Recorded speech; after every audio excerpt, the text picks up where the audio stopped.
Channel में स्वागत है जिसका नाम है क्रेसप एकेडमी। और आज इस वीडियो में हम लेक्चर नंबर 2 के पार्ट 2 की बात कर रहे हैं। लेक्चर नंबर 2 बहुत ज़्यादा लेंदी हो गया था जिसे हम 2 पार्ट में डिवाइड कर दिया। और हमारा जो चैप्टर है वो चल रहा था इलेक्ट्रोमैग्नेटिक वेव। और आज के इस वीडियो में हम बात करेंगे equation of electric field and magnetic field in an electromagnetic wave. ठीक है, तो एक बात और कि अब थोड़ा क्या है, सीरियस होना स्टार्ट कर दीजिए, क्योंकि आपका जो प्रैक्टिकल की जो डेट है, आपकी प्रैक्टिकल की डेट आ चुकी है। और कुछ ही दिनों में आपकी जो डेट शीट वो भी आ जाएगी। तो जो बच्चे पढ़ाई कर रहे हैं उनका तो अच्छा है, लेकिन जो जिसने पढ़ाई स्टार्ट नहीं करी है अभी भी उनके पास बहुत टाइम है। तो थोड़ा सीरियस हो जाइए। और हमारे इस चैनल पे कंप्लीट फिजिक्स का जो कोर्स है टर्म 2 का, वो हम करवा ही रहे हैं लगभग 15 अप्रैल तक। 15 अप्रैल से पहले पहले ये कंप्लीट कोर्स हो जाएगा और आपका जो एग्जाम है वो अप्रैल के एंड में स्टार्ट होंगे। ठीक है, तो चलते हैं अब आगे। देखो, इलेक्ट्रोमैग्नेटिक वेव, इसके लिए अपन ने यहाँ पर कुछ पॉइंट्स है वो देखिए कि इलेक्ट्रोमैग्नेटिक वेव इज रेडिएटेड मतलब क्या हो गया, प्रोड्यूस्ड। ठीक है, तो electromagnetic wave is radiated by an accelerated charge particle. Accelerated charge particle बोल दो या ऑक्सीलेटिंग चार्ज पार्टिकल बोल दो। तो हमने अभी पीछे वाले लेक्चर में, लेक्चर नंबर 2 के पार्ट 1 में हमने देखा भी था कि जो इलेक्ट्रोमैग्नेटिक वेव है वो कैसे प्रोड्यूस होती है, या तो एक्सीलरेटिंग चार्ज पार्टिकल से या ऑक्सीलेटिंग चार्ज पार्टिकल से। और ये चीज हमने एलसी ऑक्सीलेशन में करके भी देखा था। एलसी ऑक्सीलेशन में करके भी देखा था और उसका ग्राफ भी बनाया था हमने। ठीक है, ये पॉइंट क्लियर है। सेकंड क्या है, electromagnetic wave propagate in space through oscillation of electric and magnetic field. तो and perpendicular to each other and also perpendicular to the direction of wave propagation। देखिए, जो इलेक्ट्रोमैग्नेटिक वेव है तो वो propagate होती है, तो उसके इलेक्ट्रिक फील्ड और मैग्नेटिक फील्ड दोनों क्या होते हैं, परपेंडिकुलर होते हैं। तो सेम हम इस टाइप से बोल सकते हैं कि जब कोई भी वेव है वो स्पेस में क्या करती है, प्रोपोगेट होती है, तो उसमें इलेक्ट्रिक फील्ड और जो मैग्नेटिक फील्ड है वो तीनों ही एक दूसरे क्या है, म्यूचुअली परपेंडिकुलर है। ठीक है, मतलब इलेक्ट्रिक फील्ड किसके परपेंडिकुलर है, मैग्नेटिक फील्ड के। और मैग्नेटिक फील्ड किसके परपेंडिकुलर है, इलेक्ट्रिक फील्ड के। और जो प्रोपोगेशन ऑफ वेव है, प्रोपोगेशन ऑफ वेव, तो प्रोपोगेशन ऑफ वेव इस टाइप से है। तो ये तीनों एक दूसरे क्या है, म्यूचुअली परपेंडिकुलर है। तो इस टाइप से कोई वेव आगे बढ़ती जाती है, वेव चलती जाती है, और इनके इस वेव के परपेंडिकुलर में इलेक्ट्रिक और मैग्नेटिक फील्ड क्या होते हैं, भी चलते जाते हैं। तो हम इस टाइप से बोल सकते हैं कि ये तीनों एक दूसरे क्या है, म्यूचुअली परपेंडिकुलर है। ठीक है, ये समझ में आया पॉइंट। नेक्स्ट क्या बोल रहा है कि since the oscillation of electric field and magnetic field अगर perpendicular to the direction of wave propagation. ठीक है, ये बात ठीक है। और ई electromagnetic wave is a transfer wave, यहाँ पर भी सेम वही बात बोल रहे हैं। ट्रांसवर्स वेव कौन सी हो गई कि जिसमें इलेक्ट्रिक फील्ड और मैग्नेटिक फील्ड एक दूसरे क्या हो, परपेंडिकुलर हो। ठीक है, ये बात तीनों क्लियर है पॉइंट। चले आगे। नेक्स्ट देखिए, यहाँ क्या बोल रहा है कि यहाँ सेम वही बात बोल रहा है कि जो इलेक्ट्रिक फील्ड और मैग्नेटिक फील्ड एक दूसरे क्या है, परपेंडिकुलर है। और वेव प्रोपोगेशन ऑफ वेव कहाँ हो रहा है, ये प्रोपोगेशन ऑफ वेव। अब देखिए, जो इलेक्ट्रोमैग्नेटिक वेव क्या है, इलेक्ट्रोमैग्नेटिक वेव क्या होती है, ट्रांसवर्स ट्रांसफर ट्रांसवर्स इसको इलेक्ट्रोमैग्नेटिक वेव क्या होती है, ट्रांसवर्स ट्रांसवर्स ट्रांसवर्स मतलब यहाँ पर इलेक्ट्रिक और मैग्नेटिक फील्ड एक दूसरे क्या है, परपेंडिकुलर है। अब हम बोल सकते हैं जो इलेक्ट्रिक फील्ड है वो परपेंडिकुलर किसके है, प्रोपोगेशन प्रोपोगेशन, ठीक है। और जो मैग्नेटिक फील्ड है, मैग्नेटिक फील्ड भी क्या है, प्रोपोगेशन ऑफ वेव। ऐसे ही मैग्नेटिक फील्ड किसके, प्रोपोगेशन ऑफ वेव के है, परपेंडिकुलर है, ठीक है। तो इस टाइप से हम अगर बात करें कि डायरेक्शन ऑफ प्रोपोगेशन क्या होगा, डायरेक्शन ऑफ प्रोपोगेशन,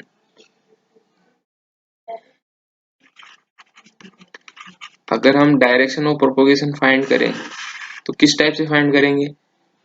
आपने क्रॉस प्रोडक्ट देखा है, तो हमने इलेक्ट्रिक और मैग्नेटिक फील्ड, अगर हम इलेक्ट्रिक एंड मैग्नेटिक फील्ड का क्रॉस प्रोडक्ट करें तो यहाँ पर इलेक्ट्रिक फील्ड की डायरेक्शन क्या है, इलेक्ट्रिक फील्ड की डायरेक्शन अगर हम y और ये z और ये x, तो इलेक्ट्रिक फील्ड की डायरेक्शन क्या हो गई, आई कैप, यानी जे कैप हो गई। यहाँ पर y डायरेक्शन में ना इलेक्ट्रिक फील्ड, तो यहाँ पर जे कैप हो गई, ठीक है। और मैग्नेटिक फील्ड की डायरेक्शन क्या हो गई, के कैप। अब देखिए आई कैप, जे कैप और के कैप, तो अगर हम इसका क्रॉस प्रोडक्ट करेंगे जे कैप क्रॉस के कैप क्या आएगा, जे कैप क्रॉस, जे कैप क्रॉस के कैप क्या आएगा, आई कैप। तो देखिए यहाँ पर प्रोपोगेशन ऑफ वेव की डायरेक्शन क्या आ गई, आई कैप। और हम बोल भी रहे हैं यहाँ पर जो प्रोपोगेशन ऑफ वेव की डायरेक्शन क्या है, एक्स में है, तो यहाँ आई कैप आ गया, ठीक है। इस टाइप से अपन इसका क्रॉस प्रोडक्ट करके प्रोपोगेशन ऑफ वेव फाइंड कर सकते हैं, प्रोपोगेशन ऑफ वेव की डायरेक्शन को फाइंड कर सकते हैं, ठीक है। समझ में आया, चलें आगे। अब देखिए, अब देखिए इसको ध्यान से देखिए, ये क्या चीज है, यहाँ पर जो वेव तो कहाँ एक्स डायरेक्शन में मूव कर रही है, और यहाँ पर इलेक्ट्रिक और मैग्नेटिक फील्ड कहाँ एक दूसरे के परपेंडिकुलर चलते जा रहे हैं। तो इस टाइप से ये क्या है, ट्रेवलिंग वेव, ये क्या है, ट्रेवलिंग वेव। देखो ट्रेवलिंग वेव के बारे में आपने क्लास इलेवेंथ में आपने पढ़ा है, फिर भी मैं थोड़ा सा उसको रिकेप कर देता हूँ, ठीक है। चले आगे, और ये डायग्राम समझ में आया आपको, यहाँ पे देखिए मैग्नेटिक फील्ड, इलेक्ट्रिक फील्ड और वेव ऑफ प्रोपोगेशन, ठीक है। अब थोड़ा सा brief introduction to travelling wave करते हैं, ठीक है। ब्रीफ, ये चीज आपने वैसे ना इलेवेंथ में पढ़ी है, लेकिन मैं फिर भी इसका थोड़ा सा आपको इंट्रोडक्शन दे रहा हूँ, जिससे कि आपका थोड़ा फील आए थोड़ा, ठीक है। अब यहाँ पे देखिए, ये वाली जो वेव है वो भी क्या कर रही है, एक तरीके से ट्रेवल कर रही है, यहाँ पर दिखा नहीं सकता लेकिन ये रिंग वेव, ठीक है। इस चीज को देखो आपने इलेवेंथ में बहुत अच्छे तरीके से पढ़ा है, लेकिन मैं इसको आपको क्या है थोड़ा सा इंट्रोडक्शन करा रहा हूँ, जिससे कि आपको क्या है थोड़ा फील आए, ठीक है। तो यहाँ देखिए कि ये जो डायग्राम है, इसमें ये जो वेव है वो क्या कर रही है, ट्रेवल कर रही है। यहाँ आप दिखा नहीं सकते, लेकिन ये भी वेव क्या कर रही है, इस टाइप से ट्रेवल कर रही है, और ये इसकी क्या है, वेवलेंथ है, ठीक है। तो यहाँ पर जो वेवलेंथ है वो क्या है, वेवलेंथ क्या है, वेवलेंथ इज टू क्या है, लेमडा, ठीक है। और अगर हम बात करें वेव नंबर, वेव नंबर को किससे डिनोट करते हैं, सबको पता है, वेव नंबर इज टू क्या होता है, के। और इसकी वैल्यू कितनी होती है, टू पाई अपॉन लेमडा, ठीक है। और टाइम पीरियड क्या होता है, टाइम पीरियड कैपिटल टी, तो कैपिटल टी। और फ्रीक्वेंसी क्या हो जाएगी, frequency small f equals to inverse of time, ठीक है। और एंगुलर फ्रीक्वेंसी एंगुलर फ्रीक्वेंसी क्या हो जाएगी, omega equals to two pi upon T, two pi upon T, तो वन अपॉन टी को अपन क्या लिख सकते हैं, फ्रीक्वेंसी, तो 2πf, 2πf इसको थोड़ा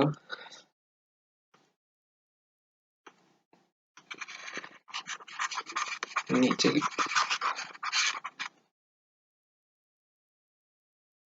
देखो एंगुलर फ्रीक्वेंसी ओमेगा और एंगुलर फ्रीक्वेंसी क्या हो जाएगी 2π/t, और 1/t को अपन क्या लिख रहे हैं f, तो 2π f। ये चीज समझ में आई।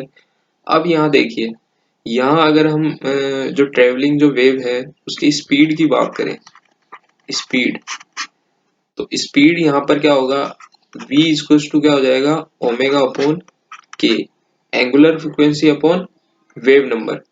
तो यहाँ अगर हम ओमेगा की वैल्यू की बात करें तो क्या है 2πf, 2πf, और k की वैल्यू क्या है यहाँ पर 2π/λ। तो 2π से 2π कैंसिल हो गया, तो v इक्वल्स टू क्या आ जाएगा यहाँ पर f लैम्डा।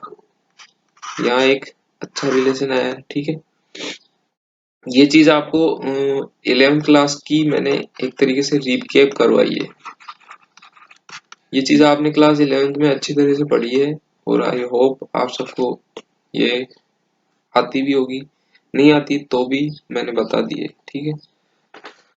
अब बात करते हैं डिस्प्लेसमेंट ऑफ पार्टिकल कि जो वेवलेंथ है जो ट्रेवलिंग कर रही है उसका डिस्प्लेसमेंट किस टाइप से होता है, ठीक है, किस टाइप से होता है। तो देखिए, अब जो ये वेव है ये इस टाइप से ट्रेवल कर रही है।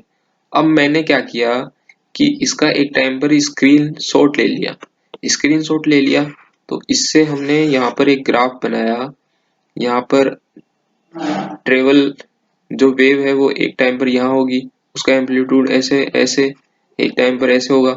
तो इसको हम इस टाइप से, ये क्या करेगी, एक साइन, साइन का आप ग्राफ देखा है आपने, उस टाइप से इसका क्या बन जाएगा, एक ग्राफ बन जाएगा, ठीक है। क्योंकि ये जो वेव है वो कैसी है,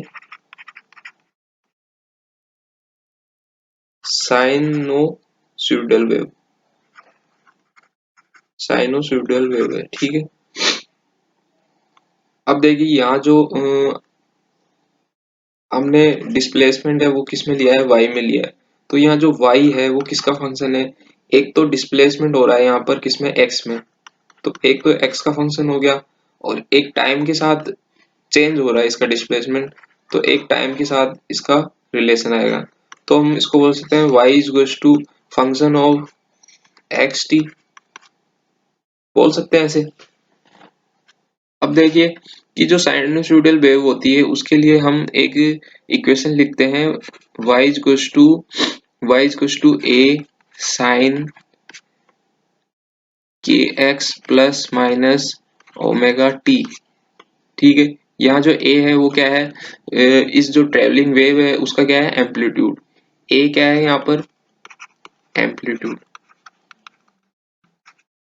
a एम्पलीट्यूड है। और इसको हम इस टाइप से भी लिख सकते हैं, a y equals to a sine omega t plus minus k x,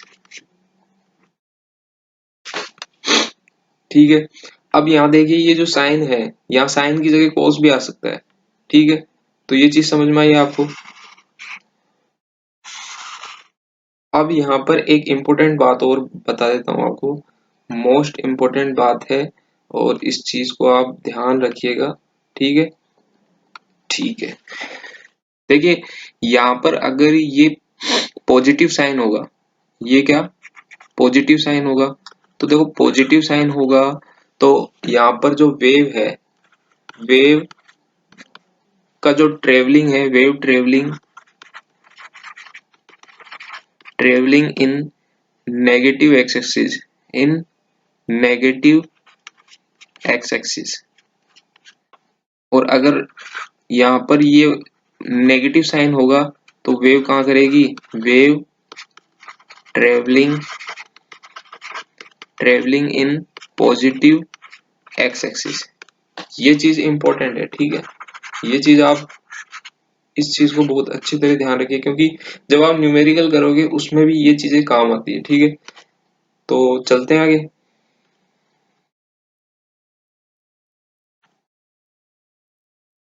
अब देखिए, अब हम क्या फाइंड करेंगे, इक्वेशन ऑफ इलेक्ट्रोमैग्नेटिक वेव। ठीक है, इलेक्ट्रोमैग्नेटिक वेव की इक्वेशन फाइंड करते हैं। यहाँ पर देखिए, जो इलेक्ट्रिक फील्ड की पहले इक्वेशन लिखते हैं अपन। Electric field is equals to E naught sine के एक्स माइनस ओमेगा टी। अब देखिए, यहाँ पर बीच में क्या साइन आ रहा है, नेगेटिव का साइन आ रहा है। मतलब नेगेटिव साइन आता है तो वेव ट्रेवल कहाँ करती है, वेव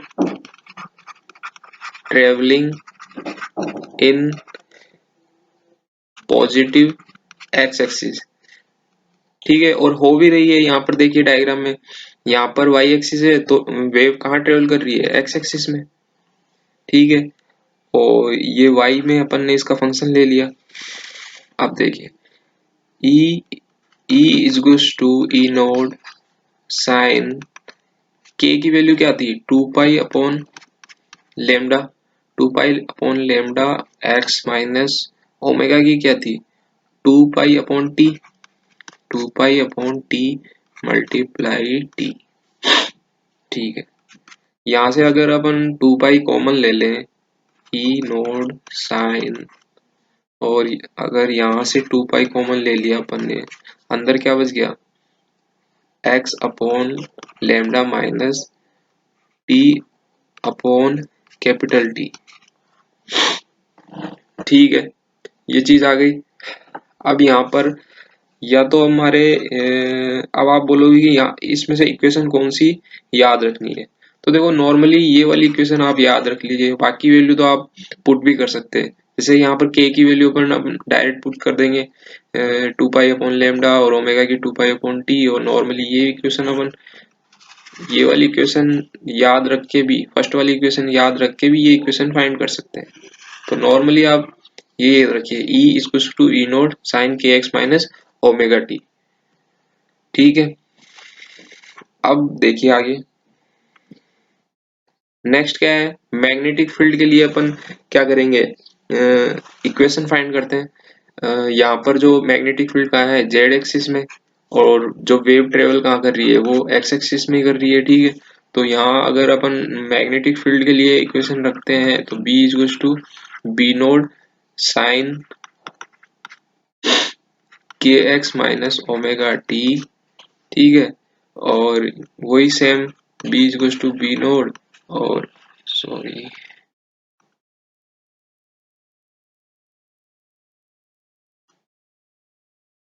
साइन के की वैल्यू क्या है, 2 pi upon lambda into x minus omega की वैल्यू क्या आ जाएगी, 2 पाई अपॉन टी और स्मॉल टी, और यहाँ से अगर बी, तो अंदर क्या हो जाएगा, x minus x upon lambda minus small T upon capital T.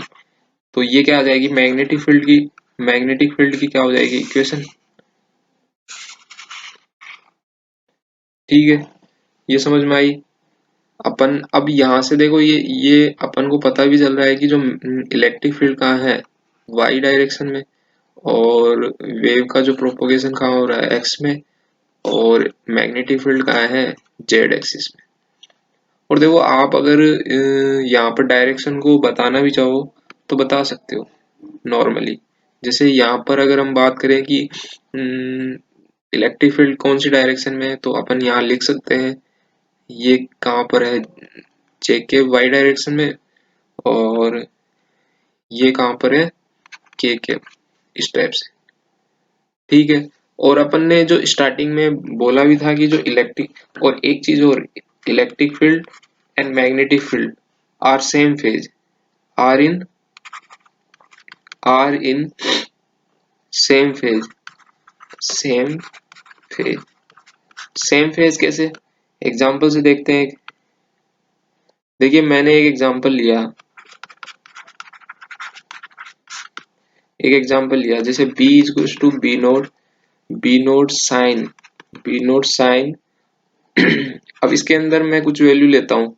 जैसे मैंने ले लिया 2x+1.5 इंटू 10⁻⁹ इंटू टी, और प्लस पाई बाई 2, और ठीक है, अब इलेक्ट्रिक फील्ड की लेते हैं तो E equal to E naught sign.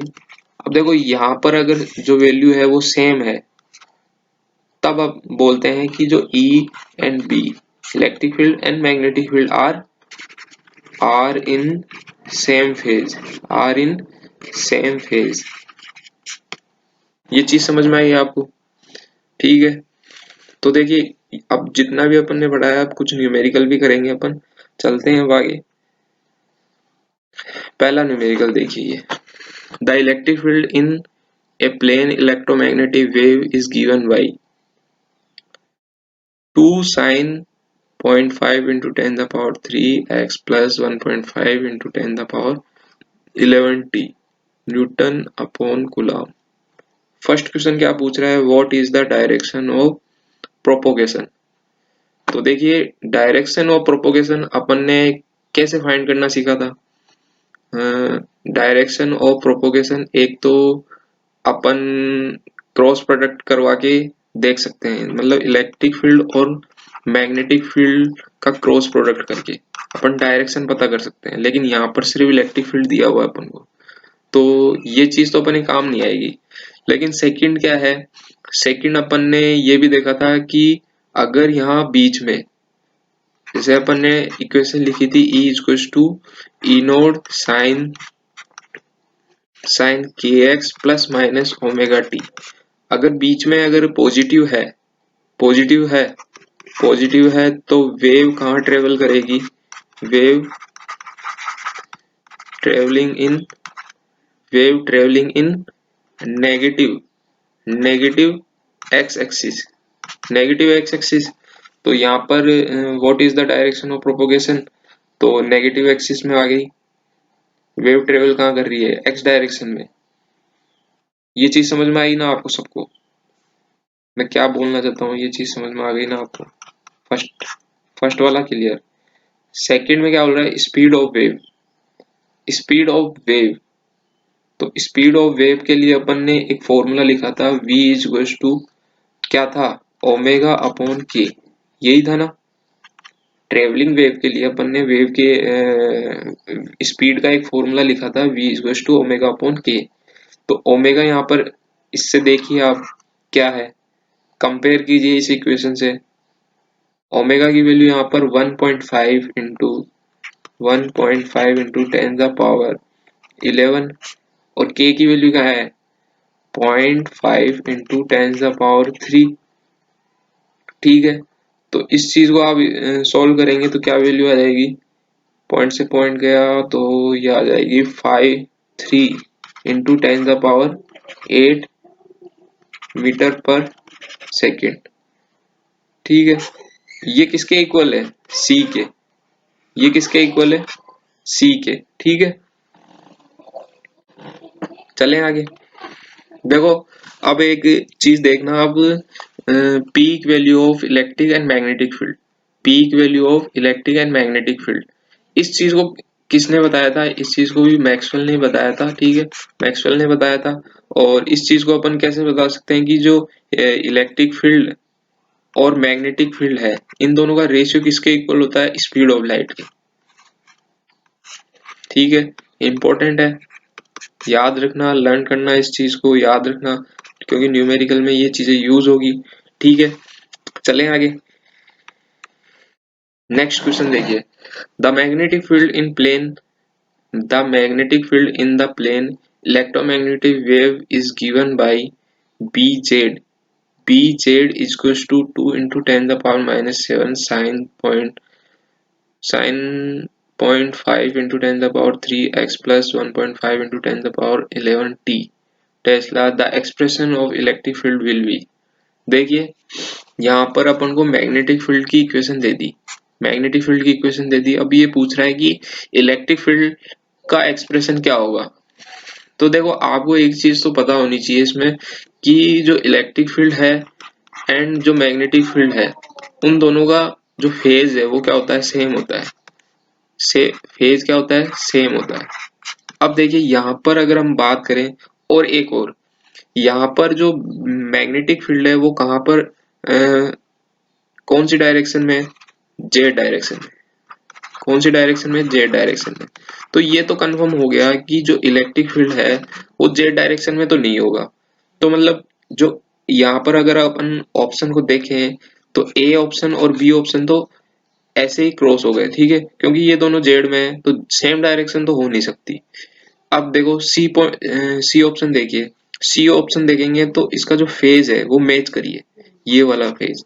तो यहाँ पे 0.5 पॉइंट, तो देखिए यहाँ 10⁻11 आ गई, यहाँ 10⁻3 आ गई, तो इन दोनों का फेज भी सेम नहीं कर रहा, तो ये ऑप्शन भी गलत हो गया। अब देखिए ये वाला ऑप्शन ही बचा, तो ये ऑप्शन ठीक हो गया, ठीक है, क्योंकि इन दोनों का फेज भी सेम है। 0.5 10⁻3 10⁻3 1.5 1.5 10⁻11, ठीक है, तो ये ऑप्शन ठीक, सिंपल था। चलें आगे। Next, the magnetic field in A travelling electromagnetic wave has a peak value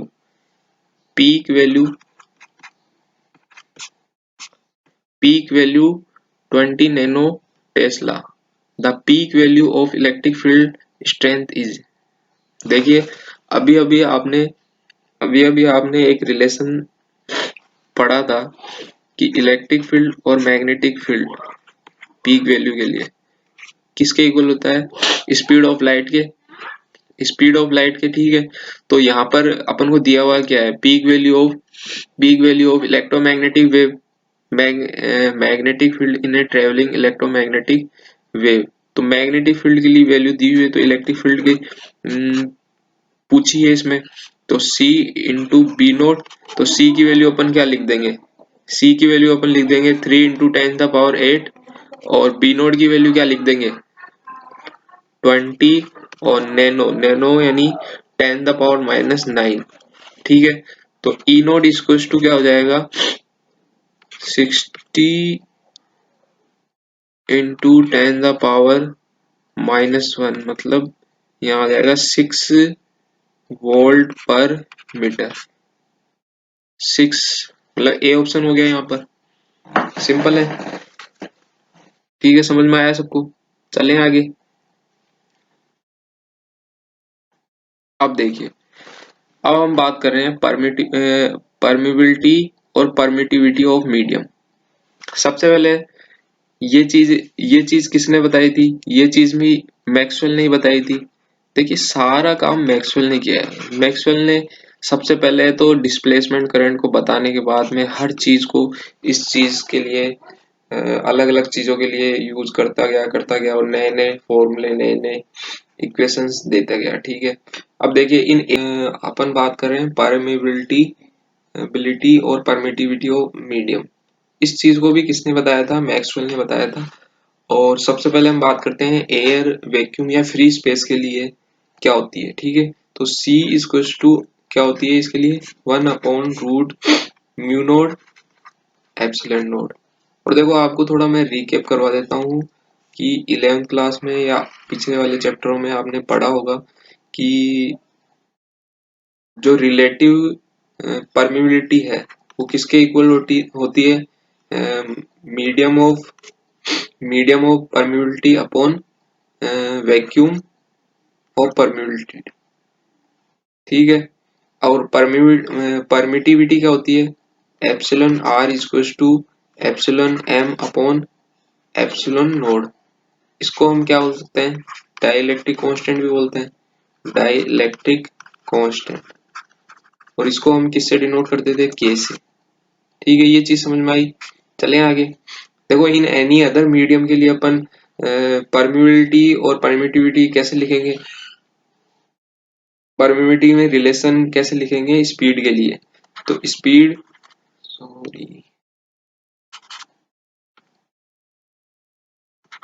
equals to 1/रूट म्यू एम एप्सिलॉन एम। ये क्या हो गई इन एनी अदर मीडियम के लिए, ठीक है। ये चीज समझ में आई। देखो वापस से बता देता हूँ कि इन एयर या वैक्यूम या फ्री स्पेस के लिए अपन ने स्पीड कैसे लिखी, C इक्वल टू 1/रूट में म्यू नोड एप्सिलॉन नोड, और इन एनी अदर मीडियम के लिए V इक्वल टू 1/रूट म्यू एम एप्सिलॉन एम। और जो रिलेटिव परमिबिलिटी है वो किसके इक्वल होती है, किसी मीडियम के लिए परमिबिलिटी अपॉन किसी वैक्यूम के लिए परमिटिविटी के बराबर, ठीक है। और जो रिलेटिव परमिटिविटी है, रिलेटिव परमिटिविटी इसको टू क्या हो गया, epsilon M upon epsilon naught. जो यहाँ पर एप्सिलॉन एम क्या है, किसी मीडियम के लिए परमिटिविटी, और एप्सिलॉन नोट क्या हो गया, किसी वैक्यूम या फ्री स्पेस के लिए परमिबिलिटी परमिटिविटी, ठीक है। तो चले, ये चीज समझ में आ गई आपको। अब देखिए, अब जो मैंने आपको पीछे पढ़ाया है उन फॉर्मूले से कुछ क्वेश्चन है, तो वो चीज देख लीजिए आप, कि if c is the speed of the electromagnetic wave in vacuum in vacuum, its speed in a medium of dielectric constant k, the relative permeability mu r is, क्या पूछ रहा है, म्यू आर की वैल्यू पूछ रहा है। अब देखिए, बात कर रहा है यहाँ पर किसी मीडियम के लिए पूछ रहा है, मीडियम ऑफ डाइलेक्ट्रिक कांस्टेंट के, ये दिया हुआ है अपन को। तो मीडियम के लिए अपन मीडियम मीडियम के लिए अपन स्पीड की क्या फॉर्मूला लिखते हैं, स्पीड का क्या फॉर्मूला लिखते हैं, v इक्वल्स टू रूट में म्यू एम और एप्सिलॉन एम, ठीक है। और यहाँ पर अगर हम बात करें epsilon naught equals to epsilon R equals to क्या होता है, epsilon M upon epsilon naught. और एप्सिलॉन आर को हम क्या बोल सकते हैं, के भी बोल सकते हैं। तो यहाँ से एप्सिलॉन एम की वैल्यू क्या आ जाएगी, के मल्टीप्लाई एप्सिलॉन नोड। ये चीज आई समझ में। तो यहाँ पर v इक्वल्स टू क्या हो जाएगा, 1/रूट एप्सिलॉन एम की जगह अपन अगर वैल्यू रखें k इंटू एप्सिलॉन नोड, ठीक है, k इंटू एप्सिलॉन नोड, ये चीज समझ में आई। और क्या आ जाएगा यहाँ पर, और अगर एप्सिलॉन एम की जगह अगर एप्सिलॉन एम की वैल्यू निकालें, तो एप्सिलॉन, देखो एप्सिलॉन एम की जगह अपन ने रख दिया के एप्सिलॉन नोड, और म्यू एम की जगह अगर हम बात करें, तो ये क्या हो गया इसमें,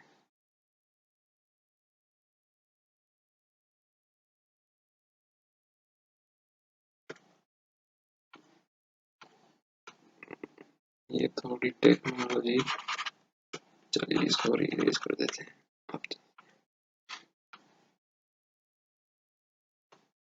हाँ, तो कहाँ थे अपन, एप्सिलॉन आर इक्वल्स टू क्या होता है, epsilon M upon epsilon, oh sorry, epsi mu R equals to क्या होता है, mu M upon mu naught. तो यहाँ से म्यू एम की वैल्यू क्या आ जाएगी, म्यू एम इक्वल्स टू आ जाएगा mu R into mu naught, ये ठीक है। अब सेम यहाँ पर अगर अपन वैल्यू रख दें mu R into mu naught और के एप्सिलॉन नोड, अब देखिए v इक्वल्स टू यहाँ पर क्या हो जाएगा, म्यू नोड और एप्सिलॉन नोड को अलग ले लें अपन, म्यू नोड और एप्सिलॉन नोड को अलग ले लें, और म्यू आर, के म्यू आर अलग हो गया। तो ये चीज क्या हो जाएगी, ये चीज क्या होगी, c के इक्वल हो गई, किसी भी वैक्यूम या फ्री स्पेस के लिए जो स्पीड होती है उसके इक्वल हो गई। तो v equals to c upon root K mu r. तो देखिए ये इसका क्या आ गई, किसी रिलेटिव